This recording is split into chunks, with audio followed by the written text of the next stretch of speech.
and welcome to Sheffield Live. You are watching African Voices with me, Baillor Jalloh, and my colleague, Enoch Karimba, who is joining us from home. Hi, Enoch. Hello, Baillor. How are you doing today? I'm all right, thank you. How are you doing? Not bad, sir. Right, on today's show, we are discussing the mental health impact of COVID-19 amongst the Black and ethnic minority communities here in the UK. And joining us today, we've got two guests who are also joining us from home. We've got our guest who is Obvious Dube, who is a mental health nurse student at Sheffield and Paul University. Hi, Mr. Dube. Hello, Baillor. How are you today? Not bad, sir. Yourself? I'm brilliant. I'm brilliant, Baillor. Thanks. Good to hear. And also joining us from home as well is Paul Runesha, who is a teacher at Leicester. Hi, Paul. Hello, Jalloh. How are you doing? How is everyone? Not bad, sir. How's yourself? I am doing quite well, managing well in this pandemic. Okay. Nice to hear that everyone is doing well. As mentioned on my introduction, today we are discussing the mental health impact of COVID-19 amongst the Black and ethnic minority communities here in the UK. If I may start with you first with Dube, who is a mental health nurse at Sheffield and Paul University. We've seen recently a report coming out from the ONS saying Black people are more likely to die from COVID-19. What's your reaction to that? Well, first of all, as a Black person, it's like being pointed at with a gun, or being told that you are going to be an easy victim of a pandemic, which is very distressing. Really, it's worrying because I've got children, and personally, the fear of consequences of the virus infecting anybody of my family. But having sat down as well, I kind of contradicted with that in a way, and thought probably it could have been misread that probably our people are more on the front line, and statistics will be informed with those people who are more exposed to it as frontline key workers, and then they come into contact with more people who are not well or infected with the virus already. So I have a feeling that statistics might have been influenced with that. Majority of us from Africa, Asia are so into the NHS working in the front line. Could that be an influence onto a high figure of us? Not necessarily that as a Black person, I'm more prone than the other color. I kind of disagree based on that. Then the impact in society or communities, me walking around and thinking, the population have been informed that I'm more likely to be the victim when I'm shopping in Aldi on my own and everyone else is another color. It's quite distressing, really. You feel out of place. You feel like you're the one carrying the virus, which I think is not as true as other people have to believe. And I also think it is very misleading on other people of other color, because complacence could kick in to say, oh, I'm safe because I'm not Black, which I think the publishing of statistics was rather, in a way, not very, very clever to other races. But yeah, as a Black person, I got the shock, but I managed to put myself in the comfort of thinking, I think statistics has just been influenced by the number of our people who work as frontline workers and have been infected. Because I come from Zimbabwe, there's very countable cases there, but Zimbabwe is an influx of Chinese population. Even there are different sorts of business they're doing there, but we have very countable incidents or cases of Black people dying from the virus. Not sure again if it's about the technology of testing or people going to the hospitals to be treated. So that's what I can say for now. Yeah, a very good analysis there. I guess Enoch might be wanting to say something. He is tempted. Yeah, thank you, Mr. Dube, for that analysis. Very well said. I think coming back to what you just mentioned, I see this creating some sort of like a stigma around Black people, across our communities. But also, when they say Black people are more susceptible to COVID-19, does that mean Black people are the most unhealthiest within our communities, or does that mean that what is it about Black people's health that is so susceptible to COVID-19 that they are highly or prevalent to die more than any other race? To me, personally, I don't believe in statistics. These are numbers which can be massaged by anyone. But coming back to that question, Baillor, I think it's we need to take a step back and understand why is it pinpointing to Black people being prevalent to COVID-19. The whole understanding of this is what's the population of Black people within the NHS? Forget about NHS. The country as a whole, Black people constitute a very, very tiny amount, of people. So I just don't understand why it comes to a situation where all of a sudden statistics come out, and pinpoint on Black people being, highly likely to die of COVID-19, even Asians. So this ethnic minority card, which is being played by politicians, to me is not holding any waters at the moment. So what I'm interested in to know from our guests is, do you think this could create a huge stigma on what's already in place, when it comes to racism and discrimination of Black people in this country? Shall we take it that, okay, every Black person walking down the street is potentially, a suspect, if I have to use that word, of someone carrying that virus? Maybe I'd love to hear from Paul, to hear what his views are. I mean, he's a teacher, works with young people, and the dynamics of Leicester. Leicester, this is a ground, which I would say it's a melting pot, Blacks and Asians. So there's a big, high population of BME people within Leicester. So I would like to hear from Paul why, what his take is on this issue. Paul is yours now. Thank you very much for the views that you have expressed. Enoch, as well as Dube, I agree with the views that you have expressed here, and the effect or the impact the report is likely to cause on the mental health of Blacks and minority ethnics, the BAME communities. In Leicester, we have a very big proportion of the population as BME. I think we are 50-50. If you get the Asians and Blacks in Leicester, we are more than half of the population in Leicester. So, but coming back to the report, I see it as a strategic move by the politicians and the press to prepare us as Africans to be guinea pigs for the vaccines that are being developed at the moment. I think it's a strategic move for us to know we are vulnerable, we are likely to get this virus. So when the vaccine comes and they want to test, we will be the first people. And I think it would be wise for us to sensitize our communities. But what the narrative that is being promoted, being aired out, is not right.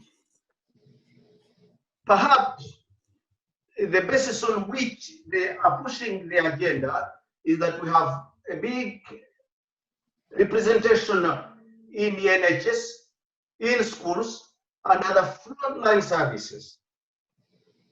But that does not make us vulnerable. It's because we are more exposed, maybe. But the view that I've just expressed, that it is a strategic move for them to prepare. What is coming is what is most scary.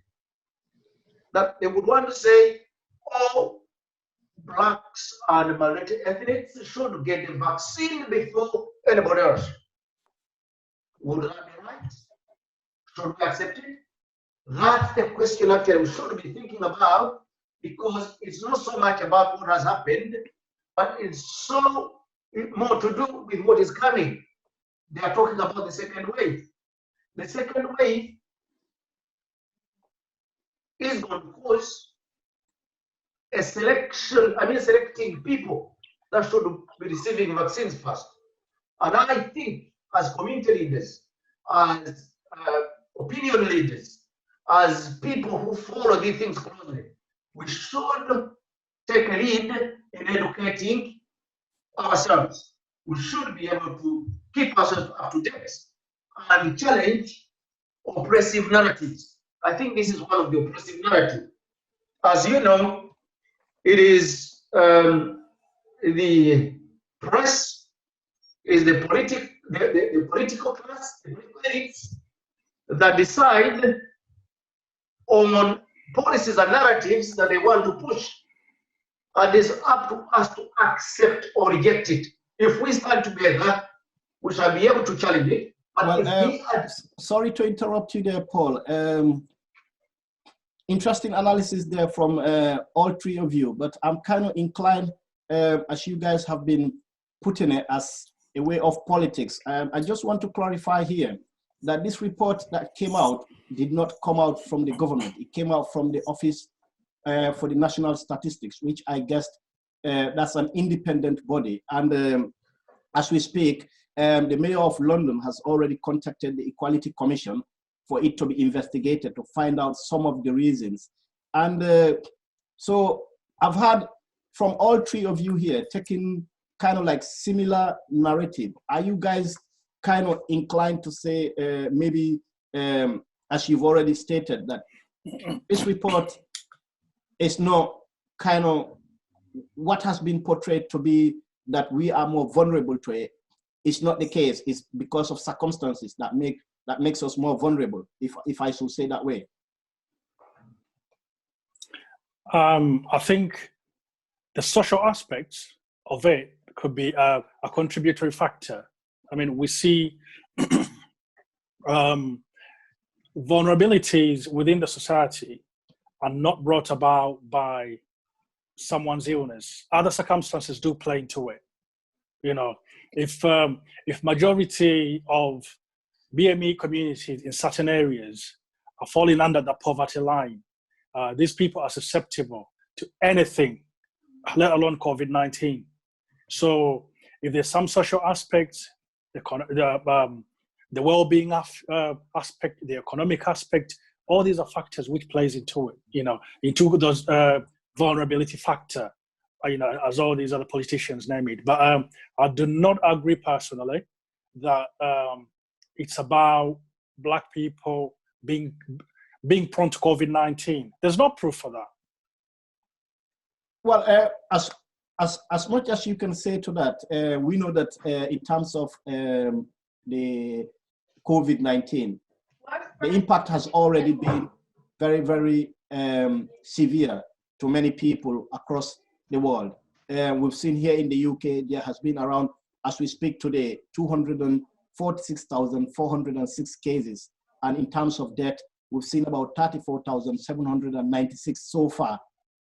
So the impact on mental health is already kind of out there. So what do you think a report like this can have on the community, Dube? A report like this, basically, like Enoch has pointed out, the issue of stigma and accompanied with probably complacence on the other side. Because if you are told that you are safer than the other person, you might feel secure, and then the Black people will feel that they are vulnerable, as whoever has the basis to point that on whatever evidence they've got. We haven't seen it. But I think, yeah, the mental health impact is all to do with the quarantine itself, because kids have not been going to school, people have not been going on normal routines of their lives. And I think people have been lonely for reasons all known that we can't travel from one point to the other. So I think by the end of this, already by now, a lot of people are struggling with issues like depression or other mental health conditions that's already been there or just emerging due to the quarantine period and routines in quarantine. So besides the statistics and the report, the whole management of the pandemic world over will have likely to have a surge of mental health issues rising. And then the statistics would not really help because it then points out a certain group. And as I'm sitting here, I'm still trying to argue and defend myself and my people that I can't be pointed as vulnerable to a virus. That's a global pandemic. Only then my people of my race are pointed out as vulnerable. On what basis? I breathe the same air. I can take the same precautions. So on what basis really can I be pointed as a black person that, you know what, you are vulnerable than that person? I don't understand that. But yeah, I acknowledge mental health will come in all different ways. Economic impact that people has had, social impact people has had, both personal and communal and national and global. Yeah. Paul, do you want to add anything to that? Yes, I tend to agree with what Enoch and my friend has just aired out now. But the mental health impact is not so much about what has happened and what is happening. It's so much about what is about to happen. Because if you listen carefully to what the media is airing up, is about the second wave, is about how careful we should be, especially towards winter. Yeah? And also how they present the vulnerability of the BME, and saying that when you already classified as vulnerable, then you begin thinking, what is this second wave going to do? Now, coming back to the question that you asked before, that we tend to bring it to politics. What are the politicians doing about it? Are they silent? Are they talking about it mutely? Those are the things that we should be questioning. But if they cannot speak, that way I emphasize we, as leaders in our communities, need to stand up and challenge the narratives. Brother Dube has asked a very good question. On what basis are they saying that our community is more vulnerable? Is it because of the statistics? There's a narrative that the statistics are being cooked. We don't know to what extent, because we have been locked down. We've been locked down. Nobody knows what is happening. We have so many people working in NHS. Like myself, my wife is a nurse. Yeah, she's been working all the time. She's still sick, and so many of my friends are the same. Even those who have fallen sick have recovered. So where's the vulnerability? Is it not something that is intended to inculcate fear into our mind? So we shouldn't get over it. Actually, our community has gone through many difficulties. Think about where we came from. All the wars, all the diseases, all the malaria, all the things. We actually stand a better chance of withstanding the impact than the press and the decision makers are propagating and putting forward. That's why I stand. I think we should carry this message.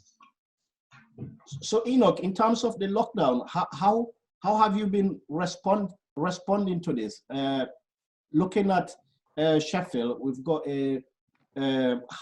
quite a high number of ethnic minorities here in Sheffield as well, and people, or the impact has been different on so many people, and each and everyone has got different ways of saying this is how we've seen, this is how we've experienced it. So what's your experience of the lockdown? Well, I think lockdown, isolation, whatever people call it, has affected people in different ways. And we know human beings as a species, we don't live on our own, you know.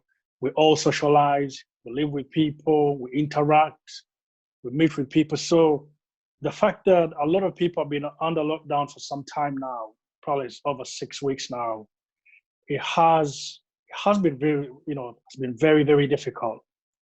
People acting like aliens, you know, it's come to a point where people are feeling like this lockdown is limiting their abilities to be who they are, you know.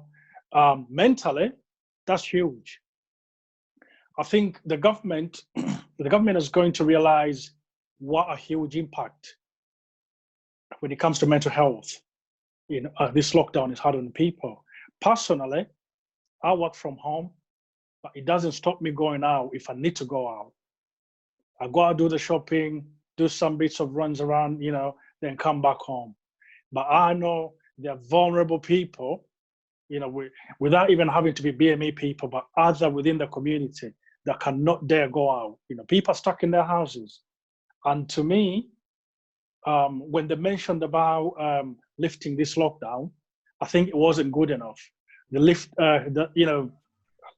down this lockdown wasn't really properly measured, because many people who should be out are the ones who are still under lockdown within their homes. You know, I think going out a little bit, obviously, the government is implemented, you know, go out an hour or 2 meters distance, exercise, you know, don't do this, don't do that, do this, you know. We know where those words are coming from, but we know they've not been very supportive in terms of lifting people's moods and morale. It's really hard. I would say overall, it's been more negative than positive. Absolutely, 90% negative. Yeah. You know, there's no positivities when it comes to being locked up in the house. What's the difference between you and someone who was sentenced 5 years? You know, the only difference is you can go out as and when you want. But that person who's locked up behind bars, he also has his own freedoms, even though they are limited, but he's got his freedoms as well. The only difference is that the government are dictating on people's lives, and that is very, very dangerous. I think, you know, we've got about 5 minutes left before we go on a short break. Dube, do you want to bring your experience as well? Putting in mind that we've got about 4 minutes before we go on a short break. Yeah, it's been a mental challenge because I've got children who can only go as far as the back garden is concerned. And I've noticed that my kids and myself as a father, I go out like a lion going to hunt. There's a lot there. I'm worried. I've got concerns. I'm anxious. And my kids do not want to go out because of the whole thing. So mentally, that's not right for them. Absolutely. Paul? Yeah. Yeah. Dube, thank you very much for bringing out the issue of kids. Actually, this COVID has impacted more on the kids, has had a negative impact more on the kids than the parents. The parents also have been impacted, but not so much like the kids, because the kids have their friends, they are connected. And in the BAME communities, you well know that we are all socially connected. In a community, all kids come together to play football or to play or other games they want to play, or out to be out in the park or riding bikes and all that. When all that stops, then it impacts them. I'll give you an example. I have a 10-year-old son who has so many friends from his school, from his community, that he was playing with before the lockdown. When the lockdown came and it was 1 week, the second week, He said, you know what? Then he listened, people were praying and fasting, being Christians. He said, I am going to fast for the first time and I need this virus to die so that I can play with my friends. That's how much he thought, how far he wanted to go to see the lockdown stop. So it has impacted the kids. But also, one thing that I want to end on, the kids' education has been affected, especially in families who cannot read or write, families who cannot access the internet. Kids have not been able to access materials from school. Therefore, their education has come to a standstill. Schools have been doing a fantastic job, but if the parents cannot help, then you can see the impact this is causing the kids. Definitely, definitely. We will come to the impact on education, the impact it is COVID-19 is having on kids, and also the economic impact that the virus is having on everyone staying at home, not being able to work, because as we know as well, millions of people across the world have been furloughed, and some have even lost their job as a result of this pandemic. But we will go for a short break, and we will be back after the break.